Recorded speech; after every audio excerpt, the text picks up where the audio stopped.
आज हम BSc final year की इनऑर्गेनिक केमिस्ट्री पढ़ेंगे, जिसमें आज हमें बैलेंसिंग ऑफ थ्योरी को हमने पढ़ चुका था। तो आज हम क्रिस्टल फील्ड थ्योरी को पढ़ेंगे। आप देखेंगे ये क्या होती है। ठीक है, तो देख लें। This theory was given by H Bethe and V Vleck in 1931 and 35 the main postulate of this theory. सबसे पहले इस थ्योरी को H Bethe and V Vleck ने बताया था। इनके बहुत सारे पोस्टुलेट हैं जिसकी हम बारे में देखेंगे। सबसे पहले लिखा है the bonding between central metal atom on ion and the ligand is the complex are purely ion. क्या आयनिक होनी चाहिए, यानी जो लिगेंड लगी हुई होगी वो प्योरली आयनिक होनी चाहिए। ठीक है, इट डू नॉट एक्सप्लेन, ये क्या करेगी, प्योरली आयनिक होनी चाहिए, लेकिन ये कोवेलेंट नेचर को नहीं एक्सप्लेन करेगी। दूसरे पोस्टुलेट में लिखेंगे it's assume central metal atom and ligand as the point change. ठीक है, तीसरा देखेंगे this is not interactions between metal orbital and ligand orbital. इनके बीच में किसी भी प्रकार की इंटररिएक्शंस नहीं होगी metal orbital and ligand orbital के बीच में। दूसरा हमारा कह रहा है it given extent value of magnetic moments CFT explain only splitting of d orbital and do not comment on the s and p orbital। क्या करेगा, जो CFT थ्योरी है उसके अकॉर्डिंग सिर्फ d ऑर्बिटल की स्प्लिटिंग कर सकते हैं, s एंड p ऑर्बिटल की स्प्लिटिंग के बारे में कोई जानकारी ये नहीं देता है। It do not explain about hybridisations of complex, ये हाइब्रिडाइजेशन नहीं बताता है किसी कॉम्प्लेक्स का। The central metal atom is the complex is recognised as the possible ion change equal to is oxidation stage. एर्थ है हमारा। ठीक है, एर्थ भी यहीं से नोट कर लीजिए, सेम प्रोसेस है, एनर्जी लेवल में दोनों डिवाइड होंगे एनर्जी इफेक्ट में। ठीक है, अब हमारा जो पूछा गया वो है क्रिस्टल फील्ड स्प्लिटिंग क्या होती है। तो हमने देखा है कि जो गैस होती है, गैस स्टेट में अकेले ट्रांजिशन मेटल आयन के सभी डी ऑर्बिटल की एनर्जी सेम होती है। जो हमारे ट्रांजिशन मेटल होते हैं डी ऑर्बिटल, उसमें जो डी ऑर्बिटल होती है उन सारी की एनर्जी सेम होती है, अर्थात वे डीजनरेट होते हैं, जिसका अर्थ है ऊर्जा का समान होना। यानी क्या होता है कि जब ये ट्रांजिशन मेटल डी ऑर्बिटल में होते हैं तो इनमें एनर्जी क्या होती है, सेम होती है, लेकिन जब सेम होगी तो उसे डीजनरेट कहेंगे, यानी ऊर्जा का समान होना। परंतु जब कॉम्प्लेक्स बनता है, लेकिन जब कोई कॉम्प्लेक्स बनता है तो लिगेंड इन डी ऑर्बिटल की जो जनरेटर होते हुए उसे नष्ट कर देता है, और डी ऑर्बिटल की जो एनर्जी होती है वो डिफरेंट में डिवाइड हो जाती है। तो क्या करती है, दो भाग में डिवाइड हो जाती है, ये एनर्जी दो एनर्जी ऑर्बिटल में डिवाइड हो जाती है, जिसे हम क्रिस्टल फील्ड स्प्लिटिंग कहते हैं। ठीक है, क्रिस्टल फील्ड स्प्लिटिंग कहते हैं, जिसे डेल्टा से रिप्रेजेंट करते हैं। ठीक है, ऑक्टाहेड्रल्स और टेट्रा, यदि ऑक्टाहेड्रल है तो डेल्टा ओ लिखेंगे और टेट्राहेड्रल है तो डेल्टा टी से डिनोट करेंगे। ऐसे ऑर्बिटल में डिवाइड होता है। ये देखिए आपको पता है। अब आपको ये बताया गया, मान लीजिए आपके पास डी ऑर्बिटल है। क्या है, डी ऑर्बिटल है। डी ऑर्बिटल में कितने होते हैं, तो यहाँ पे 5 बनेंगे, 1 2 3 4 5 बनेंगे। तो पाँचों के यही 5 यहाँ बनाया गया है। अब जो 5 में जो 3 होगा, यानी DXY DYZ और DZX, ये सारे जो होंगे ये नॉन एक्सियल्स होंगे, यानी ये एक्सिस पे नहीं कटेंगे। और जो DX2 माइनस वाई स्क्वायर है और DZ स्क्वायर है ये एक्सियल होते हैं। ठीक है, अब ये एक्सियल होते हैं। ठीक है, ये इतनी चीज़ें जानेंगे। अब देखिए जो नॉन एक्सियल होते हैं ये T2G होते हैं, जो एक्सियल होते हैं वो EG होते हैं।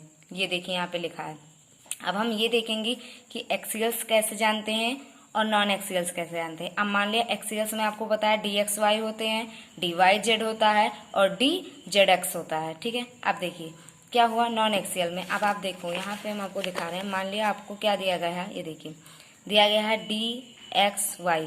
ठीक है, अब आप देखिए ये क्या हो गया, X हो गया, ये क्या हो गया, Y हो गया।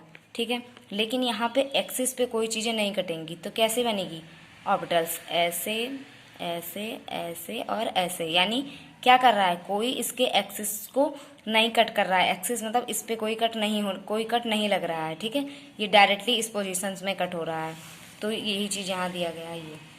ठीक है, अब यहाँ पे क्या पूछा गया है, एक्सियल क्या होगी, एक्सियल्स में क्या होगी, जो एक्सिस पे कटेगी। अब एक्सिस में देखिए कैसे देख रहे हैं। एक्सिस में हम मान लेते हैं आपका दिया गया है आपका DX² माइनस वाई स्क्वायर। ठीक है, अब आप देखो ऐसे दिया गया है। मान लिया ये हमारा y हो गया, ये हमारा x हो गया। ठीक है, अब ये एक्सिस पे कटेगा ऐसे। क्या हुआ, एक्सिस पे कटा है। ये भी कैसे कटेंगे, एक्सिस पे, ये एक्सिस पे कट रहे हैं इसके। ठीक है। वैसे ही सेम यहाँ दिया गया है डी जेड स्क्वायर की। देखिए जेड है, जेड डैश है, ठीक है। अब डी है तो क्या हुआ, देखो एक्सिस पे कट रहे हैं, ये क्या कर रहा है, एक्सिस पे कट रहा है, तो ये भी नोट कर लीजिएगा। अब आगे देखते हैं, स्ट्रक्चर्स देख लेते हैं। ऑक्टाहेड्रल यदि हमारा होगा तो ऐसे बनेगा, ठीक है। स्क्वायर प्लेनर होगा तो इस टाइप से बनेगा। ट्राइगोनल पिरामिडल होगा तो इस टाइप से बनेगा, ठीक है। ये चीज़ें आप लिख लीजिएगा।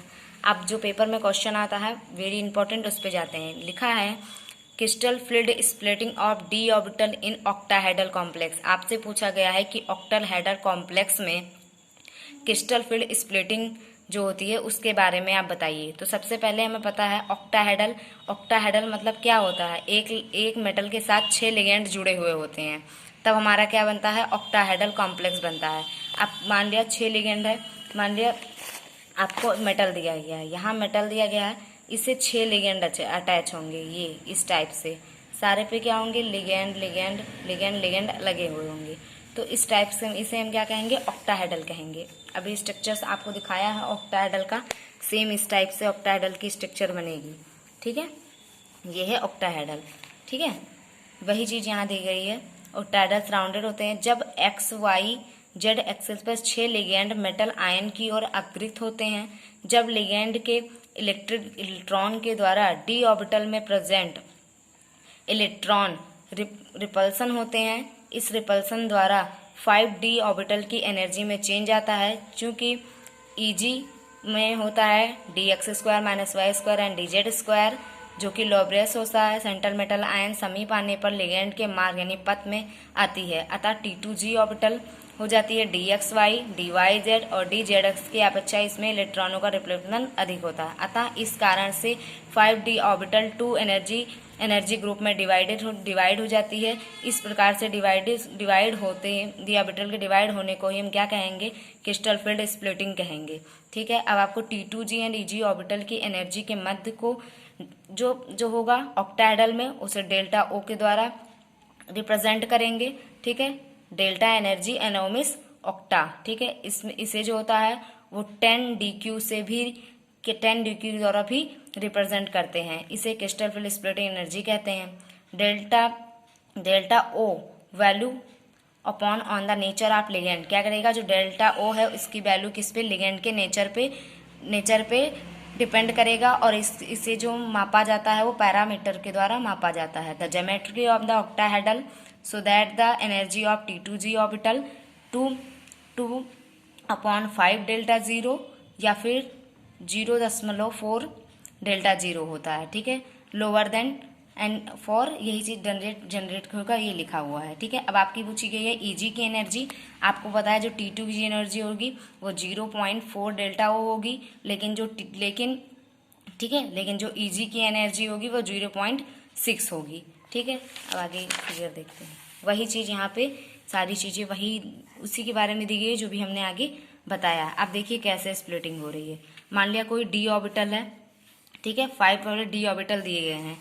यहाँ डी ऑर्बिटल जनरेट किया, सारे में d x y d y z d ये सारे लिखा है। अब क्या हुआ, जो ऑक्टाहेड्रल होगा उसमें क्या कंडीशन देखी जाएगी, ऑक्टाहेड्रल में ईजी ऊपर होगा और T2G नीचे होगा, सारे में वही वही। अब आपको पता है जो ईजी थी उसकी वैल्यू कितनी थी, 0.6 डेल्टा 0 पॉजिटिव में होगा, लेकिन जो T2G है उसकी वैल्यू 0.-4 थी, तो ये वैल्यू किस में है, माइनस में। और टोटल जो एनर्जी थी वो कितनी थी, 10dq की बराबर थी, तो वही लिख दिया। ऐसे ही स्प्लिटिंग होगी, ठीक है, ऐसे ही इसकी स्प्लिटिंग होती है, ठीक है। दोनों 5 है तो 5 को यहाँ डिवाइड कर दिया गया। आपको पता है ईजी की वैल्यू 0.6 होती है तो 6 है, और T2G की वैल्यू -0.4 होती है तो -0.4 है। लेकिन जब टेट्राहेड्रल होगी तो T2G ऊपर हो जाएगी और ईजी कंडीशन नीचे हो जाएगी और वैल्यू भी चेंज हो जाएगी, ठीक है।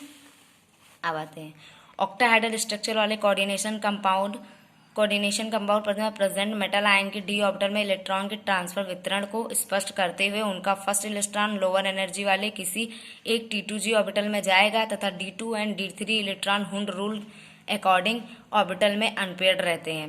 D4 कॉन्फ़िगरेशन वाले आयन के लिए ई कॉन्फ़िगरेशन प्राप्त करने के लिए 2 पॉसिबिलिटी है, ठीक है, ये भी यहाँ पे लिखा गया है। अब आपको ये भी जानना है, यदि देखो क्या लिखा है, the electron may be paired up in the T2g orbital. The electron may be filled up the EZ orbital of the high energy according to Hooke's rule of the maximum multiplicity. यह depend करेगा उसकी strength of ligand field and pairing of energy. अब क्या होगा, यदि delta ओ जो है वो पेयरिंग एनर्जी ज़्यादा हो और डेल्टा ओ कम हो तो 4 इलेक्ट्रॉन ईजी ऑर्बिटल में जाएगा, T2g3 एंड T2g2 प्राप्त होगा. ठीक है, लिगेंड के लिए डेल्टा ओ और पी होता है. ठीक है, यदि वीक लिगेंड है तो हाई स्पिन को शो करेगा. ठीक है, आगे देखेंगे वही चीज़ यहाँ देखी है, सारी पॉइंट वाली बात है, इसे आप नोट कर लीजिएगा. यदि आपका स्ट्रॉन्ग है तो उसमें क्या होगा, एनर्जी ऑक्टाहेड्रल की ज़्यादा होगी और पेयरिंग कम होगी यदि स्ट्रॉन्ग है, और यदि वीक है तो पेयरिंग ज़्यादा होगी और ऑक्टाहेड्रल की एनर्जी कम होगी. ठीक है, ये 2 पॉइंट आप याद रखिएगा. ठीक है, ये देखिए आपको करके दिखाया गया है. अब आपको पता है यदि लिगेंड स्ट्रॉन्ग होगा तो एनर्जी गैप ज़्यादा होगी. अब मान लिया यहाँ पेयरिंग कैसी है, पेयरिंग ज़्यादा है. जब पेयरिंग ज़्यादा है यानी इसका मतलब क्या कि ये वीक लिगेंड है. अब जब वीक लिगेंड है तो इसमें क्या होगी, एनर्जी गैप कैसा होगा, कम होगा. कम हो गया, देख लीजिए यहाँ से. लेकिन यदि आपका ऑक्टाहेड्रल एनर्जी ज़्यादा है तो पेयरिंग कम है तो गैप कितनी होगी, तो गैप कैसी होगी, गैप ज़्यादा होगी. क्यों, क्योंकि हमारा स्ट्रॉन्ग है. यदि स्ट्रॉन्ग है तो गैप ज़्यादा होगी. ठीक है, अब देखें कैसे निकालेंगे क्रिस्टल फील्ड स्टेबलाइजेशन एनर्जी कैसे निकालेंगे, ये आपको बताया गया है. यहाँ पे ये फार्मूला दिया हुआ है. अब आप क्या करेंगे, देखिए सबसे पहले 0.4 किसकी वैल्यू होती है, अभी आपको बताया गया था T2g की वैल्यू होती है. ठीक है, into m plus 0 - 6 delta plus n. ठीक है, ये फार्मूला है, इसी पे आपको रखना है और आपका आंसर आ जाएगा.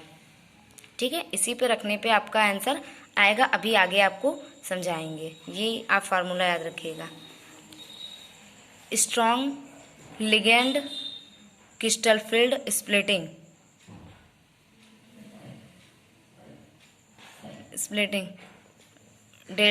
डेल्टा ओ ज़्यादा है और पी कम है. डेल्टा ओ ज़्यादा है, पी कम है, यानी स्ट्रॉन्ग फील्ड लिगेंड है. ठीक है, देखो configuration T2g EG unpaired electron magnetic moment spin nature और CFC. D1 है यानी T2g में 1 इलेक्ट्रॉन है. D1 यानी T2g में 1 इलेक्ट्रॉन है और EG में कोई इलेक्ट्रॉन नहीं है तो अनपेयर इलेक्ट्रॉन 1 हुए. ठीक, और D2 यानी 2 इलेक्ट्रॉन है, अनपेयर इलेक्ट्रॉन 2 हुए. T4 1 2 1 3 और 1 4. स्ट्रॉन्ग फील्ड लिगेंड है, एनर्जी गैप ज़्यादा है, इसीलिए पहले ये वाला फिल होगा, उसके बाद EG वाला फिल होगा. ठीक, तो यहाँ हो जाएगा 2 अनपेयर इलेक्ट्रॉन. D5 2 2 4 और 1 5 2 2 4 और 1 5 यानी यहाँ पे अनपेयर इलेक्ट्रॉन 1 है. D8 2 2 4 2 6 और 2 इसमें यानी 2 अनपेयर इलेक्ट्रॉन और 10 में 0 अनपेयर इलेक्ट्रॉन. अब यहाँ क्रिस्टल फील्ड कैसे निकाला गया है स्प्लिटिंग, तो देखिए पैरा है क्योंकि यहाँ 1 अनपेयर इलेक्ट्रॉन है, तो देखो 0 - 4 कितने अनपेयर इलेक्ट्रॉन है, तो 1. ठीक है, किसमें T2g में, तो T2g की वैल्यू कितनी होती है, तो T2g 0.4 होता है, तो इसलिए यहाँ पे 1 आ गया. प्लस 0.6 और EG में कितने इलेक्ट्रॉन है, तो 0, तो इसलिए यहाँ 0 हो गया और वैल्यू आ गई 0.4. दूसरे में जैसे D2 में, तो देखो D2 में है तो 0.4 2 इलेक्ट्रॉन है तो 2 प्लस 0 इलेक्ट्रॉन है तो 0, वैल्यू आ गई 0.8. ठीक, ऐसे ही सारे का निकाला है. ये अब आ गया वीक लिगेंड में क्या होगी, पेयरिंग ज़्यादा होगी.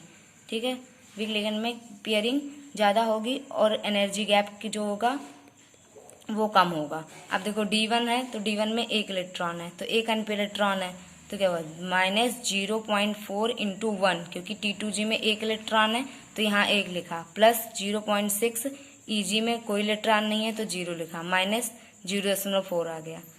अब यहाँ देखो D4 में पहले यहाँ नहीं भरा जाएगा क्योंकि वीक फिंग लिगेंड है, इसलिए एनर्जी गैप कम है, तो ये पहले Eg में जाएगा।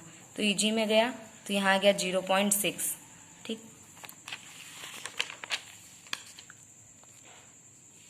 अब आते हैं crystal field splitting of d orbital in tetrahedral complex. Tetrahedral complex में जानेंगे d orbital splitting tetrahedral complex. These complex are less stable than the octahedral complex. ये कॉम्प्लेक्स ऑक्टाहेड्रल से कम स्टेबल होता है टेट्राहेड्रल। इसमें भी स्प्लिटिंग 2 भाग में डिवाइड होती है, T2G एंड Eg में 2 भाग में डिवाइड होती है। जो T2G होगी वो dxy dyz और dzx होगा, और Eg है वो dx square minus dz square होगा। ये 5 degenerating of d orbital of the metal ion in the absence of ligand। और फिर यहाँ T2G ऊपर आ गया और Eg नीचे आ गया। जब यहाँ 0 प्लस 0.4 और यहाँ माइनस 0.6 की वैल्यू यहाँ 10 DQ आ जाएगी इसकी वैल्यू। ये चीज़ यहाँ यही चीज़ वैल्यू चेंज हो गई है। ऑक्टाहेड्रल में T2G नीचे रहता है लेकिन Eg में T2G ऊपर रहेगा। ठीक है, अब यही चीज़ लेकिन यहाँ पे देखो कुछ चीज़ें वो देखेंगे, क्या देखेंगे, लिखा है टेट्राहेड्रल हाई स्पिन शो करता है। क्यों? टेट्राहेड्रल कॉम्प्लेक्स में डेल्टा टी का मान P से कम, यानी डेल्टा टी के मान P से कम होता है, यानी क्या होगा, P की वैल्यू क्या होगी, पेयरिंग की वैल्यू क्या होगी, ज़्यादा होगी। चाहे लिगेंड वीक था स्ट्रॉन्ग, इसलिए इलेक्ट्रॉन पेयरिंग नहीं हो पाते हैं, इसीलिए tetrahedral complex high spin show करता है, डेल वैल्यू लो होती है। अब दूसरा क्वेश्चन पूछा गया है कि टेट्राहेड्रल कॉम्प्लेक्स लो स्पिन शो नहीं करता है। क्यों? तो लो स्पिन नहीं बनाता है, इसका कारण यह है कि टेट्राहेड्रल कॉम्प्लेक्स में क्रिस्टल फील्ड स्प्लिटिंग बहुत कम है और सदैव डेल टी की वैल्यू पेयरिंग ज़्यादा होती है, इसलिए पेयर नहीं हो पाते हैं। इसी कारण से टेट्राहेड्रल कॉम्प्लेक्स लो स्पिन कॉम्प्लेक्स पॉसिबल नहीं है। इसी प्रकार ज्यामिति के लिए स्पिन फ्री कॉम्प्लेक्स बनाते हैं, इसमें उतने ही अनपेयर इलेक्ट्रॉन होते हैं जितने कि मेटल आयंस में होते हैं। ठीक है, अब आपसे पूछो the magnitude of the crystal field splitting in dt where T indicate the tetrahedral, the crystal field splitting energy delta is less than that for a octahedral। क्या कर रहा है कि डेल्टा टी जो है वो लेस देन है octahedral से। क्यों? तो this catch approach of the ligand do not conjugate एक्सोसाइटी with this ether of the Eg and T2G orbital। Moreover, in the tetrahedral complex there are only 4 ligand wheel and in octahedral complex there are 6 ligand। octahedral में 6 ligand होती हैं जबकि tetrahedral में 4 ही ligand पाए जाते हैं। इसी कारण से इनके बीच इन दोनों की ये लेस देन है और octahedral जो है वो स्ट्रॉन्ग होता है, वो मोर देन होता है। ठीक है, अब टेट्राहेड्रल के लिए आपको पता है T2G की वैल्यू प्लस में होगी और Eg की वैल्यू माइनस में होगी, लेकिन वहाँ पे Eg की वैल्यू प्लस में थी और T2G की वैल्यू माइनस में थी। ठीक है, अब देखो कैसे निकालेंगे क्रिस्टल फील्ड स्प्लिटिंग उसके लिए। अब इसके लिए आपको वहाँ पे पहले क्या रखे थे, माइनस 0.4 रखे थे, लेकिन यहाँ क्या रखेंगे, माइनस 0.6 रखेंगे और प्लस 0.4 रखेंगे, और इसके थ्रू क्या निकालेंगे, टेट्राहेड्रल CFSC निकालेंगे। ठीक है, यहाँ निकाल के दिखा गया। अब मान लिया क्या दिया है, आपका D1 दिया गया है। क्या होगा, यहाँ पे आपको पता है स्ट्रॉन्ग फील्ड हो या स्ट्रॉन्ग लिगेंड हो या फिर वीक लिगेंड हो, दोनों में क्रिस्टल फील्ड स्टेलाइजेशन एनर्जी निकाली जाएगी वो सेम होगी। ठीक है, अब आपको पता है D1 है तो 1 इलेक्ट्रॉन है, तो पहले आप किसकी वैल्यू लिखेंगे, Eg। तो Eg की वैल्यू कितनी है, माइनस 0.6, कितने इलेक्ट्रॉन भरे गए हैं, तो Eg में 1 इलेक्ट्रॉन है तो 1 लिख दिया, प्लस लगाया। T2G की वैल्यू कितनी थी, 0.4, कितने इलेक्ट्रॉन भरे हैं, 0, तो 0 भर दिया गया। अब 6 को 1 से करेंगे तो 6 आएगा और 0 से 0 कैसे करेंगे तो 0 आएगा, तो 0.6 इसका आंसर आ गया। इसी प्रकार अब इसमें देखते हैं D4 में देखते हैं, तो 4 है तो उसका भी निकाल लेंगे। तो सेम कंडीशन चलती हुई चली आएगी। अनपेयर इलेक्ट्रॉन जो रहेगी उसी की संख्या को हमें लिखना है। पेयर्ड संख्या जो पेयर्ड, यहाँ पे देखिए कितने इलेक्ट्रॉन है आपको पता है। T2G में यहाँ देखो 8 है, तो 0.6 कितने इलेक्ट्रॉन है 4, तो 4 लिखेंगे। ठीक है, इसमें कितने 1 2 2 4 है, 0.4 इंटू 4 लिखेंगे। ठीक है, तो सेम उसे 0.8 आंसर आएगा। अब यहाँ पे क्या है, EG में कितने हैं 4, तो 4 लिखेंगे, और यहाँ कितने हैं 6, तो 6 लिखेंगे, उसके बाद निकालेंगे। ठीक है, तो बस इतना ही था। यहाँ पे ये ध्यान रखना है कि पहले EG लिखना है, उसके बाद T2G लिखना है, और ऑक्टाहेड्रल में पहले T2G लिखना है, उसके बाद में EG लिखना है। उसमें स्ट्रॉन्ग फील्ड और वीक फील्ड लिगेंड के लिए अलग अलग CFSC आती है, लेकिन